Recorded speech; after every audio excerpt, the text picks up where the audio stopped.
Hello students, कैसे हैं बेटा आप सब। आज से हम 10th क्लास का कोर्स स्टार्ट करने वाले हैं। हम सबसे पहले बायोलॉजी से स्टार्ट करेंगे। आपकी जो फर्स्ट यूनिट है बेटा बायोलॉजी में वो है लाइफ प्रोसेसेस।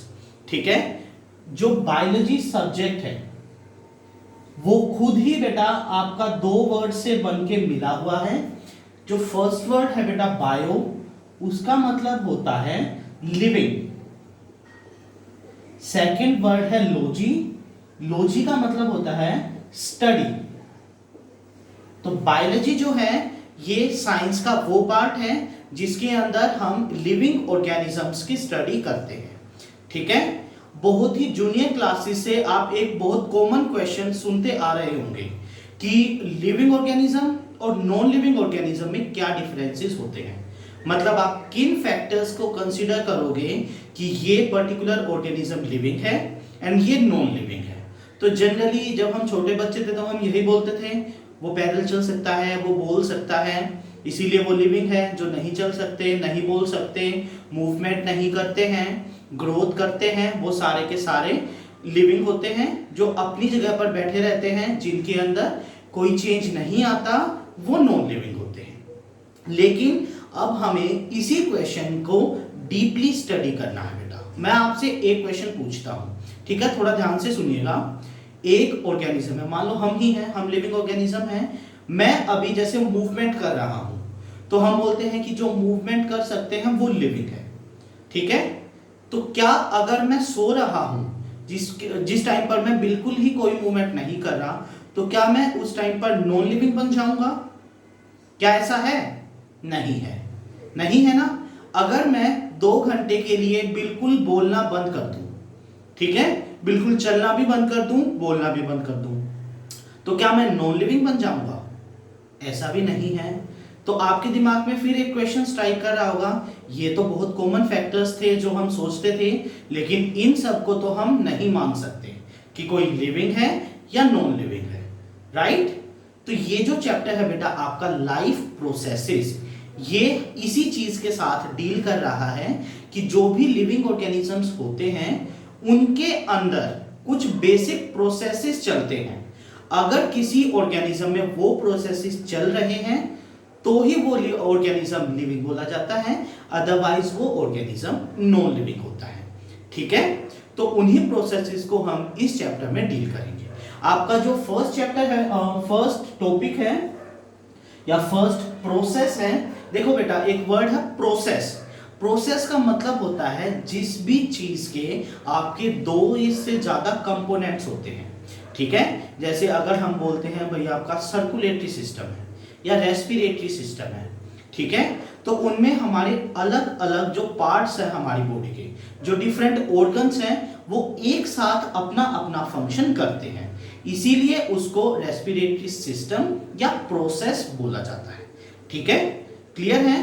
प्रोसेस जो वर्ड है उसका मतलब ही ये होता है कि 2 या 2 से ज्यादा यूनिट्स जो हैं वो साइमल्टेनियसली एक साथ काम कर रही हैं। ठीक है, तो आपका जो फर्स्ट लाइफ प्रोसेस है बेटा वो है न्यूट्रिशन। देखिए हम कोई भी काम करते हैं, बिल्कुल करते हैं, चाहे हम चल ही रहे हों, चाहे हम पानी ही क्यों ना पी रहे हो, बहुत ही बेसिक सा काम है लेकिन हम करते जरूर हैं।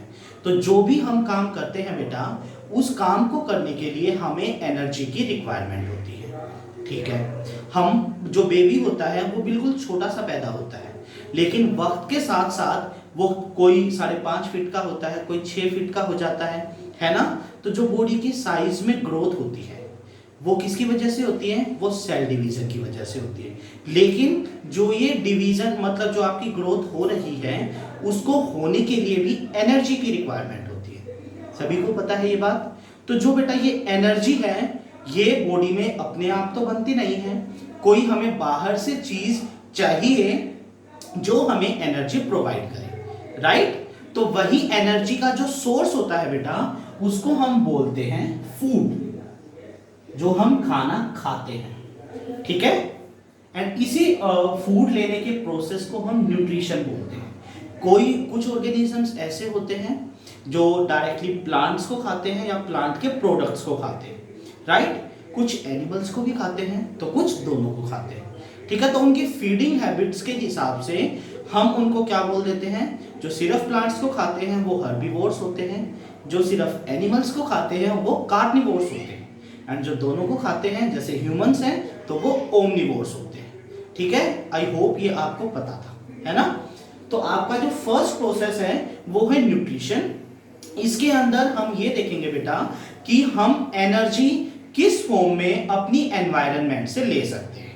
ठीक है, आपका जो सेकंड लाइफ प्रोसेस आता है बेटा वो है रेस्पिरेशन।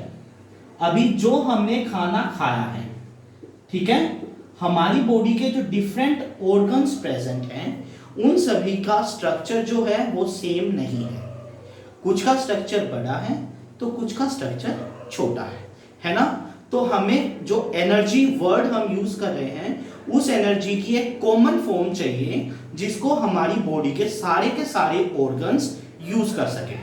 ठीक है, तो जो रेस्पिरेशन वाला प्रोसेस है ये क्या करता है, जो हमने खाना खाया है उसका ब्रेक डाउन करवाता है। ठीक है, उसका ब्रेक डाउन ऐसी फॉर्म में करवाया जाता है ताकि जो हमारी बॉडी के सेल्स हैं वो उस खाने की फॉर्म को एब्जॉर्ब कर सके एंड फिर उसको यूटिलाइज कर सके एनर्जी प्रोड्यूस करने के लिए।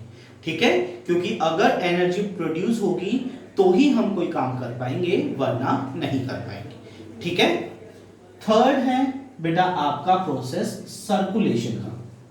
ठीक है, जो हमारे लोअर ऑर्गेनिजम्स होते थे जैसे बैक्टीरियाज है, प्रोकार्योटिक सेल वाले जो है बेटा, तो सर्कुलेशन में उनको ज्यादा कोई वेल डेवलप्ड सिस्टम की जरूरत नहीं थी।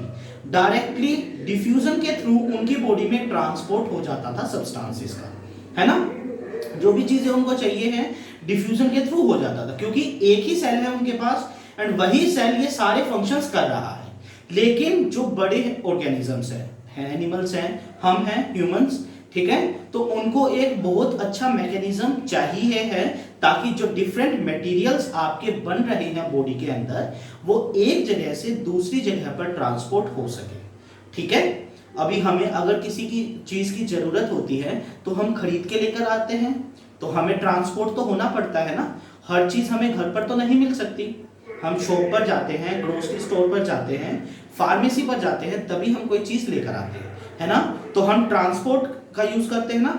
ट्रांसपोर्ट का मतलब क्या होता है, एक जगह से दूसरी जगह पर मूवमेंट करना, वही मतलब आपका सर्कुलेशन का होता है।